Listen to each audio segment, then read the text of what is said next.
சிவாவின் சிரிக்க சிந்திக்க.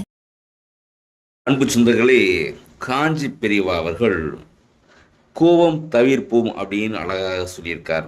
பேச்சில் கணக்காக இருந்தால் வாழ்வில் பிரச்சனைகள் குறையும். போட்டிகள் இருக்கும் வரை யாருக்கும் மனநிறைவு உண்டாகாது. தேவைகளை அதிகப்படுத்தினால் மனதில் குழப்பம், பேராசை ஏற்படும். பெரும்பாலும் நம்முடைய கோபத்தால் தான் தீமை உண்டாகிறது நண்பர்களே. எடுத்து சொல்வதை விட எடுத்துக்காட்டாக இருப்பது சக்தி வாய்ந்தது நண்பர்களே. மனிதன் பலனை எதிர்பார்க்காமல் தர்மம் செய்ய வேண்டும் அப்படிங்கிறத காஞ்சி பெரியவர் அழகாக சொல்லியிருக்காங்களே. வாழ்வில் எல்லாத்துக்கும் காரணம் அப்படிங்கிறது என்ன அழகாக சொல்லியிருக்காரு.